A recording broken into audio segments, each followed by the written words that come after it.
बिस्मिल्लाहिर्रहमानिर्रहीम। अस्सलाम वालेकुम डियर स्टूडेंट्स, आपका भाई आपकी खिदमत में एक दफ़ा फिर से हाजिर है। ठीक है, तो ये आपके सामने एक प्लेलिस्ट है class twelfth new book federal board biology lecture. Sorry, ये बायोलॉजी लिखना यहाँ पे भूल गए हैं, उसके लिए माजरत।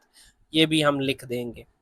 तो नेक्स्ट ये है कि आप लोग गाज़ी ज़ूलॉजिस्ट चैनल को सर्च करके यहाँ से डायरेक्टली पूरा प्लेलिस्ट आप ये वॉच कर सकते हैं। ये प्लेलिस्ट अभी तो एक वीडियो नज़र आ रहा है, लेकिन आई प्रॉमिस कि अगर आप लोगों का रिस्पांस बहुत अच्छा रहा ना कसम से, तो मैंने ये फुल कर देना प्लेलिस्ट। ठीक है, इंजॉय करना, फिर सही से वॉच करना। और मैं एक चीज़ कहता रहता हूँ कि साथ में चाय लाजमी होना चाहिए। ठीक है, तो जब पढ़ने लगो, स्टडी करने लगो, तो बायो का स्पेशली लेक्चर जब हो, तो चाय का एक मग, चाय नहीं तो कॉफ़ी का एक मग साथ में होना चाहिए, ताकि पढ़ने में भी मज़ा आए। ठीक है, और लेक्चर भी आप आराम से सुकून से सुने। ठीक है, अच्छा, तो आज हम नेक्स्ट टॉपिक डिस्कस करने जा रहे हैं फर्स्ट चैप्टर का, डाइजेस्टिव सिस्टम से रेलिवेंट, और वो होगा हमारा, जैसे कि आपने टाइटल भी देख लिया है, कि आइसोफेगस एंड स्टमक। ठीक है, अच्छा, अगर आप लोग ऑनलाइन क्लासेस लेना चाहते हैं, ठीक है, मतलब मुझसे पढ़ना चाहते हैं ऑनलाइन, तो ये यहाँ पे व्हाट्सएप नंबर दिया हुआ है, आप इस व्हाट्सएप पे रब्ता कर सकते हैं। और उसके अलावा जो है ना, आप लोग व्हाट्सएप चैनल भी, आजकल टेक्नोलॉजी का दौर है, पता नहीं आप लोग किस ज़माने में रहते हैं कसम से। ठीक है, व्हाट्सएप चैनल जो है ना, आप लोग उसको भी ज्वाइन कर सकते हैं, जिसमें सब्जेक्ट रेलिवेंट या दूसरा जो इन्फॉर्मेशन है वो आपके साथ शेयर किया जाएगा। ठीक है, व्हाट्सएप लाजमी नहीं है, ठीक है, कि भाई आप लोग मुझे मैसेज करो, क्लास ज्वाइन करो, मेरी पर्सनल क्लासेस, भाई वो आपकी मर्ज़ी है। बट आप लोग व्हाट्सएप ज्वाइन करने के लिए, व्हाट्सएप चैनल ज्वाइन करने के लिए आप इस नंबर पर रब्ता कर सकते हैं। ठीक है, और आते ही सबसे पहले आपने अपना इंट्रोडक्शन देना है। आप कौन सी वीडियो से आए, क्या नाम है आपका, कहाँ से है, सारी चीज़ें आके कुछ बस भाई हजरात ऐसे मैसेज करते हैं तो तौबा मेरे अल्लाह। ठीक है, इस चीज़ को छोड़ मतलब टू द पॉइंट डायरेक्ट आपने अपना इंट्रोडक्शन करवाना है। तो चलें जी, नेक्स्ट जो है ना, हम नेक्स्ट अपना टॉपिक स्टार्ट करते हैं, जो कि है आइसोफेगस एंड स्टमक। सबसे पहले हम आइसोफेगस को डिस्कस करेंगे, और उसके बाद जो है ना हम स्टमक को डिस्कस करेंगे। लेक्चर बहुत सिंपल, आसान वर्ड में मैंने एक्सप्लेन करने की कोशिश की है। अब मैं हमेशा चीज़ों को सिंपल बनाता हूँ, कॉम्प्लेक्स नहीं बनाता। आपको पता है बुक में सारी चीज़ें डिटेल से होती हैं, मेरी आदत नहीं है डिटेल से एक एक चीज़ लिखूँ। मेन मेन पॉइंट्स जो होते हैं वो पॉइंट्स निकाल के एक्सट्रैक्ट करके आपको समझा दिया। ठीक है, तो स्टार्ट करते हैं। आइसोफेगस क्या चीज़ है? देखिए, आइसोफेगस एक हमारी मतलब एलिमेंट्री कनाल का एक रीजन है, एक पार्ट है, जो कि मीडियास्टिनम के सेंटर में मौजूद होता है। अब ये मीडियास्टिनम अब एक फर्स्ट वर्ड है, ठीक है, आप लोगों के लिए कि ये क्या होता है। देखिए, ये यहाँ से ये पोर्शन इधर इस पिक्चर की तरफ आए, मैं शो करवाता हूँ। ये इधर, ये इस साइड पे ये डायग्राम की तरफ है, ये लिखा हुआ है मीडियास्टिनम। अब इस डायग्राम में ये जो ये वाला रीजन है ना, ये जो येलो येलो ब्लैक डॉट नज़र आ रहे हैं, तो ये जो येलो ब्लैक डॉट नज़र आ रहे हैं, ये है मीडियास्टिनम। और इधर से एक और रीजन है जिसको हम प्लूरल कैविटीज़ कहते हैं, ये वाला, ये जो ये यहाँ से बाहर वाली साइड से, जिसमें ये लंग्स वगैरह भी आ जाते हैं, ये प्लूरल कैविटी है। ठीक है, तो अब जो ये मीडियास्टिनम है, इस मीडियास्टिनम के सेंटर में, ठीक है, ये यहाँ से भी आपको नज़र आ रहा होगा, ये सेंटर में मौजूद होता है आपका आइसोफेगस मौजूद होता है।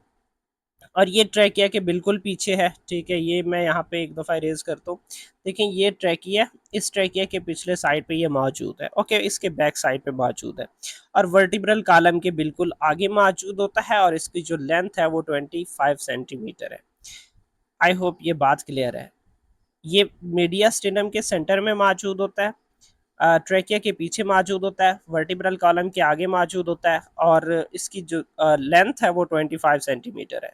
ओके, अब आइसोफेगस के स्फिंक्टर्स की बात करते हैं। इसके दो स्फिंक्टर्स हैं, एक है अपर आइसोफेगल स्फिंक्टर, दूसरा है लोअर आइसोफेगल स्फिंक्टर। ठीक है, कमेंट में अपनी अटेंडेंस लगा देनी है कि सर जी हम प्रेजेंट हो गए हैं। ठीक है, कमेंट सेक्शन में भाई जो भी बंदा जो भी लेक्चर सुनने के घर से आया है, ठीक है, जैसे वीडियो देख रहे हैं, तो आप लोगों ने कमेंट के सेक्शन में लिखना है प्रेजेंट। कि भाई सर जी हमारी हाजिरी लग गई है, हम आ गए। सर जी नहीं बोलना, मुझे सर भाई बोलना, ठीक है। इसके पीछे मैं आपको अगर बायोलॉजी मतलब समझाना शुरू कर दूं तो छोड़ो, मैं आपका भाई हूँ, ठीक है, आप मेरे छोटे बहन भाई हैं, तो आप लोगों ने प्रेजेंट लाजमी लगा देना है, ठीक है, वरना मैं नाराज हो जाऊंगा। अच्छा जी, अब उसके बाद नेक्स्ट क्या चीज़ है, ये जो अपर रीजन यहाँ पे आपको नजर आ रहा है, ये है अपर आइसोफेगल स्फिंक्टर, ठीक है। और ये रीजन आपको नजर आ रहा है, ये है लोअर आइसोफेगल स्फिंक्टर, ठीक है। अब ये दोनों के दोनों आपको पता है ये रिंग शेप मसल के बने हुए होते हैं दोनों के दोनों, ठीक है। अब इसका क्या काम है, ये फूड से मतलब माउथ से आने वाले फूड के लिए ये ओपन होता है, ठीक है। जो लिक्विड वगैरह है वो क्या होता है, यहाँ से पास होके डाउन स्टमक की तरफ जाता है। और ये क्लोज होता है जब यूज नहीं होता, ठीक है, it remain closed when not in use. अब इसी तरीके से अगर इसकी बात करें, वो भी अक्सर क्लोज ही होता है। अब ओपन कब होता है, open to allow the passage of food into the stomach, जब फूड स्टमक की तरफ आगे यहाँ पे स्टमक मौजूद होता है, जब फूड स्टमक की तरफ जा रहा हो तो ये ओपन होता है, अदरवाइज बंद होता है। अब बंद क्यों होता है, it prevents the stomach and stomach acid from entering into the oesophagus, कि भाई स्टमक की जो एसिडिटी है, हाइड्रोक्लोरिक एसिड है, वो ऊपर ना आए, आइसोफेगस में ना आए, इस चीज की प्रिवेंशन के लिए ये जो है ना क्लोज होता है। यहाँ तक बात क्लियर है। हमने दो स्फिंक्टर की बात की है, अपर स्फिंक्टर और लोअर स्फिंक्टर, ठीक है। दोनों रिंग मसल्स के बने होते हैं, दोनों क्लोज होते हैं, जब जरूरत होता है तो ओपन होते हैं, ठीक है। चलेंगे आगे चलते हैं। अब फंक्शन, आइसोफेगस का डाइजेशन में तो कोई फंक्शन नहीं होता, बिल्कुल भी, no digestion occurs in oesophagus, but इसमें पेरिस्टालसिस होता है। पेरिस्टालसिस क्या होता है कि भाई जो फूड है वो down the alimentary canal, alimentary canal नीचे की तरफ, सॉरी किसकी तरफ, स्टमक की तरफ मूव करता है, ठीक है, मैं डायफ्राम कहने लगा था, ठीक है। तो इसमें क्या होता है, पेरिस्टाल्टिक मूवमेंट होती है, जिसकी बेस पे जो फूड है वो पुश होता है downward to the stomach, stomach की तरफ पुश होता है, ठीक है। यहाँ पे देखें ये एक बंदा बना हुआ है, ठीक है। अब ये इसका ये अपर लोअर स्फिंक्टर, यहाँ अपर एसोफेगस स्फिंक्टर मौजूद है, और ये लोअर आइसोफेगल जो स्फिंक्टर है वो बिल्कुल यहाँ पे आइसोफेगस के करीब मौजूद है, ओके। अच्छा, अब नेक्स्ट है स्टमक। अब हम किसकी बात कर रहे हैं, स्टमक की बात कर रहे हैं, यहाँ पे माजरत लिखना भूल गया मैं, ठीक है, स्टमक। अच्छा, सबसे पहले इसके स्ट्रक्चर की बात करते हैं कि स्टमक के कितने पार्ट्स होते हैं। तो स्टमक की अगर मैं पार्ट्स की बात करूँ तो 4 पार्ट्स हैं, ठीक है। आउटर फर्स्ट यहाँ से स्टार्ट होता है आइसोफेगस के बाद, यानी क्या कहते हैं, स्फिंक्टर के बाद फर्स्ट इसका जो ना ये कार्डिया होता है। कार्डिया सुपीरियर ओपनिंग है, मतलब यहाँ से स्टमक की ओपनिंग होती है, ये इसके ऊपर आइसोफेगस, इधर आइसोफेगस मौजूद होता है, और इसके आगे क्या मौजूद होता है, स्टमक मौजूद होता है, ठीक है, आइसोफेगस, ठीक है। अच्छा, अब नेक्स्ट क्या चीज है, सेकंड इसका पार्ट है फंडस। फंडस एक्चुअली ये राउंडेड होता है और गैस फील्ड पोर्शन होता है, ठीक है। अच्छा, अब उसके बाद नेक्स्ट क्या चीज है, बॉडी। ये आपको बॉडी है, ये नजर आ रही है, ये जो ये सारा स्ट्रक्चर है, ये सारा का सारा स्ट्रक्चर किसमें आ जाता है, सेंट्रल लार्ज पोर्शन है, ठीक है, ये बॉडी है। अब उसके बाद पाइलोरस है। पाइलोरस क्या है कि ये लोअर पोर्शन है, ये जो आपको यहाँ पे नजर आ रहा है, ये यहाँ से ये इधर से ये वाला जो पोर्शन है ये पाइलोरस है, ठीक है, ये ऐसे मैंने बता दिया, ओके। अब इसके दो पोर्शन होते हैं, एक पाइलोरिक एंट्रम होता है, दूसरा पाइलोरिक कैनाल होता है। ये एंट्रम है और ये क्या है, उसका पाइलोरिक कैनाल होता है, ठीक है। पेलोरिक एंट्रम एंड पेलोरिक कैनाल होता है। अच्छा, मैं यहाँ पे आपको एंट्रम के बारे में यहाँ पे बता दूं, आगे हम बेशक शायद ना पढ़ें इसको। एक तो ये एक हार्मोन प्रोड्यूस करता है, जो कि हम आगे भी पढ़ेंगे, गैस्ट्रिन हार्मोन प्रोड्यूस करता है, ठीक है। और उसके अलावा इसमें क्या होता है कि ये फूड की मिक्सिंग में इन्वॉल्व होता है, क्योंकि जो स्टमक है, स्टमक के अंदर मसल्स मौजूद होते हैं जो फूड को मिक्स करते हैं। तो ये दो इसके बेसिक फंक्शंस हैं। तो ये यहाँ पे मतलब इसका ये काम होता है, ठीक है। बाकी पेलोरिक कनाल वो कनाल है जिसमें मतलब फर्दर फूड है वो डाउन किसकी तरफ, ड्यूडिनम की तरफ मूव करता है, ठीक है। और एंड्स इन पाइलोरिक स्फिंक्टर, इसके एंड में यहाँ पे पाइलोरिक स्फिंक्टर मौजूद होते हैं, मसल्स मौजूद होते हैं, ठीक है। अच्छा, आगे की तरफ हम मूव करते हैं, कर्वेचर्स ऑफ स्टमक। स्टमक में दो कर्वेचर्स होते हैं। एक तो ये वाला जो आपको ये नजर आ रहा है बैक साइड पे, जो लार्जर ग्रेटर कर्वेचर होता है, ठीक है। लार्ज कन्वेक्स लेटरल बॉर्डर, ये जो लेटरल साइड वाला रीजन है, ये ग्रेटर कर्वेचर होता है, ठीक है। अब उसके बाद नेक्स्ट क्या चीज है, लेसर कर्वेचर, ये शॉर्ट होता है, कनकेव होता है और मीडियल बॉर्डर होता है जो सेंटर में ये आपको नजर आ रहा है, ठीक है। तो ये ग्रेटर कर्वेचर और लेसर कर्वेचर ऑफ स्टमक है, ठीक है। जो इसकी बैक साइड, पिछला साइड है स्टमक का, वो ग्रेटर है, और जो फ्रंट आगे वाली साइड पे जो थोड़ा सा टिल्ट होता है वो क्या है, लेसर कर्वेचर होता है, ठीक है। अच्छा, आगे walls of stomach and histology की हम बात करते हैं। देखिए, अगर मैं स्टमक की वाल्स की बात करूं तो ये आपको पता है, हमने जीआईटी लास्ट लेक्चर में पढ़ा था। जीआईटी, वहां पे हमने बात की थी कि ये 4 लेयर्स पर मुश्तमिल होता है। कितने लेयर्स पर मुश्तमिल होता है? 4 लेयर्स पर मुश्तमिल होता है। अब वो 4 लेयर हैं कौन से सर जी? हमने तो भूल गए, ऐसे ना, भुलक्कड़ कौम है ना। तो फर्स्ट क्या है भाई, इसमें आउटर मोस्ट लेयर क्या है? सेरोसा है। सेरोसा के बाद क्या आता है? मस्कुलरिस आता है। मस्कुलरिस के बाद म्यूकोसा, सब म्यूकोसा आता है। सब म्यूकोसा के बाद क्या आता है? म्यूकोसा लेयर आता है। ये वो 4 लेयर्स हैं स्टमक वाल्स के अंदर, या फिर जो पूरे गैस्ट्रो इंटेस्टिनल ट्रैक में मौजूद होती है। सेरोसा क्या चीज है? ये आउटर मोस्ट लेयर है, लास्ट टाइम भी हमने पढ़ा था। और उसके बाद मस्कुलरिस क्या है कि ये दरमियान में मौजूद होता है, ठीक है। और ये 3 मसल लेयर्स पर मुश्तमिल होता है। आउटर मोस्ट लॉन्गिट्यूडिनल होता है, मिडल वाला सर्कुलर, और फिर इनर ओब्लिक मसल मौजूद होते हैं, ठीक है। ये 3 लेयर्स ऑफ मसल्स मौजूद होते हैं, जो कि यहाँ पे भी आपको शो हो रहा है। ये क्या है? लॉन्गिट्यूडनल है। फिर उसके बाद ये क्या है? ये सर्कुलर मसल्स हैं। और ये वाले जो है ना, ये फिर यहाँ पे मौजूद होते हैं, ये ओब्लिक मसल लेयर मौजूद होते हैं, ठीक है। अब उसके बाद जो म्यूकोसा है, म्यूकोसा इनर मोस्ट लेयर है। इस चीज को हम आगे भी डिस्कस करेंगे, बट मैं यहाँ पे भी एक दफा समझा देता हूँ आपको, ठीक है। म्यूकोसा क्या है कि इसमें गैस्ट्रिक पिट्स मौजूद होते हैं एंड गैस्ट्रिक ग्लैंड्स। अब गैस्ट्रिक पिट्स क्या होती हैं? गैस्ट्रिक पिट्स एक्चुअली ये ओपनिंग होता है बेटा जी, ठीक है, बहना जी, भाई जी, ठीक है। ये ओपनिंग होता है ऑफ गैस्ट्रिक ग्लैंड्स, ठीक है, गैस्ट्रिक ग्लैंड्स। ये गैस्ट्रिक ग्लैंड्स की जो ओपनिंग है, टिप्स, वहां पे ये उस गैस्ट्रिक, उसे गैस्ट्रिक पिट्स का नाम दिया जाता है। अब म्यूकोसा में 4 टाइप्स ऑफ सेल्स मौजूद होते हैं, जिसमें से एक तो सरफेस सेल्स होते हैं, वो एक म्यूकस सेक्रीट करते हैं, बट बाकी जो 3 रिमेनिंग्स हैं वो ग्लैंड्स हैं। रिमेनिंग 3 क्या है? ग्लैंड्स हैं जो केमिकल सेक्रीट करते हैं। अब जैसे पेराइटल है, ऑक्जेंटिक ग्लैंड सेल्स भी कहते हैं, जो HCl and intrinsic factor release करता है, ठीक है।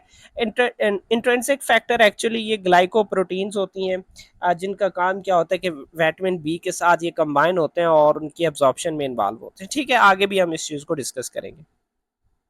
उसके बाद चीफ सेल्स, जाइमोजेनिक सेल्स, जो कि ये पेप्सिनोजन सेक्रेट करते हैं, पेप्सिन सेक्रेट करते हैं। अब उसके बाद जो थर्ड जो ग्लैंड है, एंडोक्राइन सेल्स, वो गैस्ट्रिन हार्मोन सेक्रेट करते हैं ब्लड में। यहाँ तक बात क्लियर है? म्यूकोसा है, इस पे गैस्ट्रिक पिट्स और गैस्ट्रिक ग्लैंड्स मौजूद होते हैं। अब उस इसकी आउटर मोस्ट लेयर तो वो सरफेस जो वो म्यूकस सेल्स सेक्रेट करती है, म्यूकस सेक्रेट करती है, बट जो रिमेनिंग 3 सेल्स हैं उसके, वो ग्लैंड के तौर पर काम करते हैं, ग्लैंड्स हैं, ठीक है।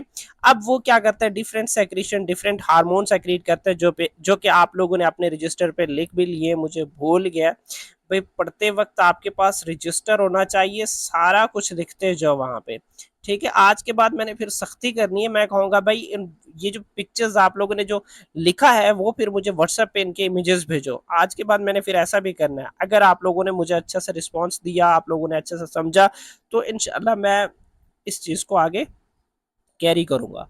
अच्छा, ये वो स्ट्रक्चर है, थोड़ा सा आप लोग समझो इस चीज़ को, ज़्यादा डिफिकल्ट है ही नहीं। मैं शुरू से बेसिक से दोबारा स्टार्ट करूँगा। सबसे पहले हमने उसके पार्ट्स की बात की थी कि ओपनिंग क्या है, उसका स्टार्टिंग वाला कार्डिया है। फिर उसके बाद फंडस की हमने बात की थी, ये अपर रीजन है, मेजर रीजन बॉडी है। उसके बाद ये एंट्रम है, और ये क्या पेलोरस है, ये इसके पार्ट्स थे। यहाँ तक बात ओके। अच्छा जी, अब फिर हमने बात की थी किसकी, कि इसके 4 जो लेयर्स हैं। अब यहाँ से सबसे नीचे देखें ये क्या सेरोसा लेयर है जो कि कनेक्टिव टिश्यू की बनी हुई होती है। अब उसके बाद मस्कुलरस लेयर है जिसमें 3 मसल लेयर होते हैं, ये भी हमने देख लिया। अब उसके बाद सब म्यूकोसा लेयर वहाँ पे मैंने एक्सप्लेन नहीं किया। देखिए सब म्यूकोसा ये ब्लड सेल्स मौजूद होते हैं, ब्लड सेल्स के अलावा इसमें जो है नर्व्स भी मौजूद होते हैं, ठीक है। अब उसके बाद जो म्यूकोसा लेयर है उसमें गैस्ट्रिक ग्लैंड्स मौजूद होते हैं। इन गैस्ट्रिक ग्लैंड्स की ओपनिंग को हम नाम देते हैं गैस्ट्रिक पिट का नाम देते हैं। आई होप ये चीज क्लियर हो गया होगा, ठीक है। आगे चलते हैं। अब आगे है स्टमक के फंक्शंस क्या हैं। देखिए स्टमक के दो मेजर फंक्शन होते हैं, एक होता है मैकेनिकल डाइजेशन, दूसरा होता है केमिकल डाइजेशन, ठीक है।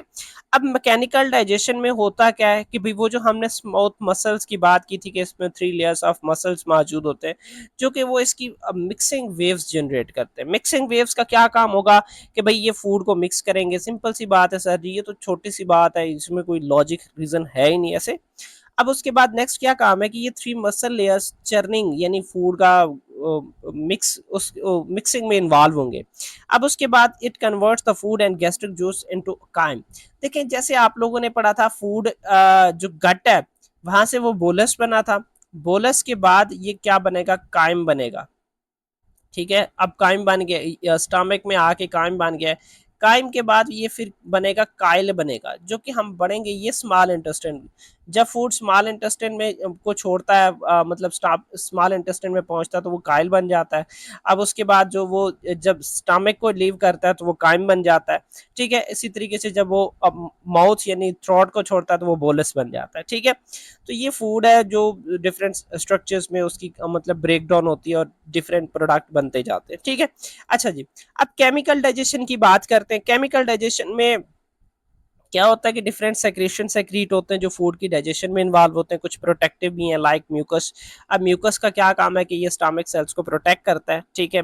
अब उसके बाद नेक्स्ट क्या चीज़ है, HCl है, ठीक है। जो भी हमने उधर भी पढ़ा था कि ये जैमोजेनिक सेल्स इसको सेक्रीट करते हैं, ठीक है। जैमोजेनिक था, यस जैमोजेनिक, सॉरी ये पेराइटल या ऑक्जेंटिक सेल्स से जो सेक्रीट करते हैं, ठीक है। अब उसके बाद नेक्स्ट क्या चीज़ है, पेप्सिनोजन है, इंट्रिंसिक फैक्टर है और गैस्ट्रिक, ये सारे केमिकल हैं जो इस डाइजेशन में इन्वॉल्व होंगे। अब सबसे पहले क्या था, म्यूकस सेल ये क्या करता है, प्रोटेक्ट करता है। इसी तरीके से पेराइटल सेल्स है जो HCl प्रोड्यूस करते हैं। अच्छा अब यहाँ पे जो पीएच होती है वो 1 से 3 तक होती है, कोशिश होती है कि लेस देन 3 हो, ठीक है। 3 से कितना हो, लेस हो, ये बड़ी कोशिश होती है, ठीक है। इससे ज्यादा नहीं होनी चाहिए।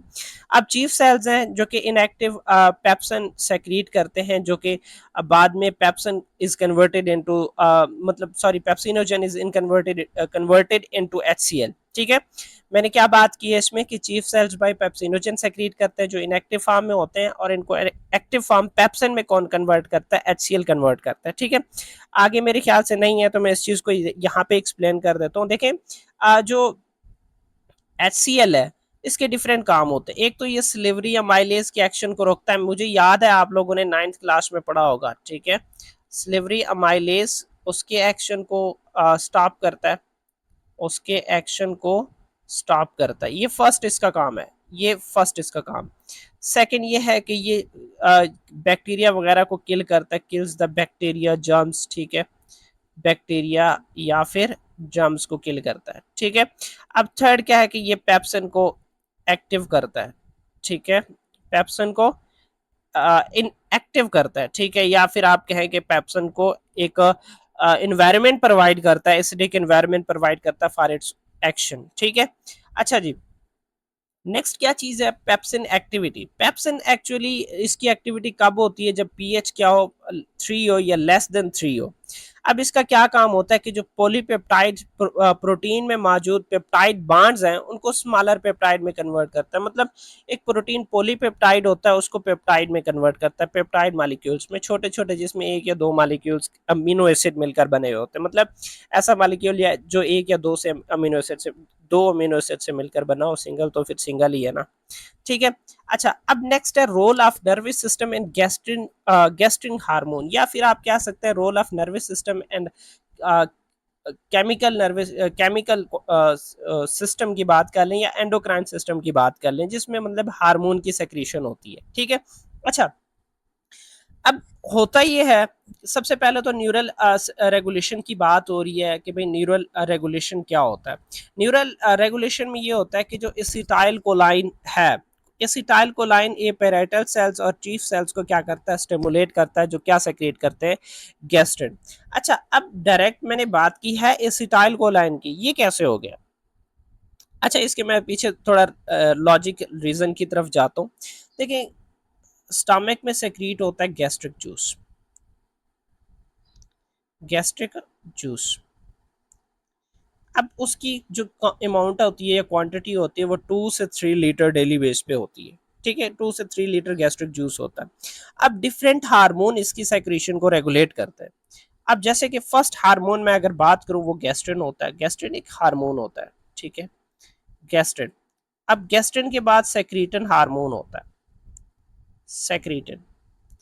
अब उसके बाद थर्ड क्या होता है कि गैस्ट्रिक इनहिबिटरी हार्मोन, मतलब जब ज़रूरत नहीं होती तो वो इसको इनहिबिट करवाया जाता है, इनहिबिटरी, ठीक है, हार्मोन। अब उसके बाद ये फोर जो यही एसिटाइल कोलाइन होता है, ठीक है, एसिटाइल कोलाइन हार्मोन ये सेक्रेट होता है। यहाँ तक बात क्लियर है। तो ये चार जो मतलब हार्मोन्स होते हैं जो जो कि इस पूरे सिस्टम को रेगुलेट कर रहे होते हैं, ठीक है। अब इनिशियली मैंने बात की थी कि सॉरी, एसिटाइल कोलाइन, ठीक है, ये एक और है कोलसिस्टोकाइनिन, ये भी हार्मोन इसी चीज में इन्वॉल्व होता है, ठीक है। अच्छा, अब यहाँ पे मैं जैसे आप फूड इनटेक करते हैं, जब खाना खाते हैं, तो अब खाने की स्मेल पे डिपेंड करता है, ठीक है। खाने की जो स्मेल है, खुशबू है, वो आपके ब्रेन के मेड्यूला तक पहुंच जाता है, ब्रेन के मेड्यूला वहां तक पहुंच जाता है। अब जैसे वो इंफॉर्मेशन आपके ब्रेन के मेड्यूला में चला गया, वो फर्दर वही उस इंफॉर्मेशन को एक नव इंफॉर्मेशन में कन्वर्ट करके आपके जो म्यूकोसा लेयर है वहां तक पहुंचा देते हैं, ठीक है। अब म्यूकोसा लेयर जो ना, वो फिर फर्दर वहां पे जो सेल्स मौजूद होते हैं, जो गैस्ट्रिक सेल्स हैं, वो एसिटाइल कोलाइन, ठीक है, वो सेक्रिएट करते हैं। और यही फिर फर्दर क्या करता है कि भाई स्टेमुलेट करता है parietal cells and chief cells को, जो गैस्ट्रेंट सेक्रिएट करते हैं। आई होप ये बात समझ में आ गई होगी कि भाई फूड के स्मेल की वजह से, ठीक है, फूड के टेस्ट की वजह से, ये जो इंफॉर्मेशन है, ये जो आपके ये चीज़ है, इसने आपके ब्रेन जो मेड्यूलर रीजन है उसको एक्टिव कर दिया। अब मेड्यूलर रीजन ने फिर क्या किया, मैसेज भेजा आपकी म्यूकोसा लेयर्स को, जो स्टमक में मौजूद होती हैं। अब वो फिर फर्दर क्या करते हैं कि एसिटाइल कोलाइन को सेक्रेट करते हैं। अब acetylcholine parietal and chief cells को ऑर्डर देता है कि भाई आप क्या सेक्रेट करो, गैस्ट्रिन सेक्रेट करो। अब यही गैस्ट्रिन है, ये फर्दर सर्कुलेट होता है, मूव करता है, दोबारा पेराइटल सेल्स के पास जाता है। अब यही फिर उन्हें कहता है कि भाई और आप और गैस्ट्रिक जो एसिड है, गैस्ट्रिक जो सेक्रीशन है, वो और ज्यादा सेक्रीट करें, ठीक है। ये अक्सर डिपेंड होता है फूड की कंसंट्रेशन पे, ठीक है, फूड की कंसंट्रेशन पे डिपेंड करता है। अब नेक्स्ट उसके बाद स्टेमुलाई फॉर द सेक्रीशन, ये फिर वही लॉजिक बात आ गई जो मैंने आपको बताई है कि च्यूइंग है, स्मेलिंग है, थॉट ऑफ फूड है, स्टेमुलेट द गैस्ट्रिक सेक्रीशन, इसकी वजह से गैस्ट्रिक सेक्रीशन होती है। अब फर्दर क्या चीज़ है कि जब स्टमक में फूड आता है, ठीक है, जब आपके मतलब खाना खा लिए, खाना स्टमक में आ गया, जिसकी बेस पे स्टमक फूल जाता है, स्टमक डिस्टेंशन या स्टमक फूल जाता है, ठीक है। अब फर्दर एक चीज़ ये, सेकंड चीज़ ये है कि फूड में मौजूद होता है पेप्टाइड या अमीनो एसिड्स, आपको पता है पेप्टाइड या अमीनो एसिड्स मौजूद होता है। अब इसकी वजह से भी फर्दर क्या होता है कि जो गैस्ट्रिक है, गैस्ट्रिक जूस, उसकी सेक्रेशन होती है। यहाँ तक बात क्लियर।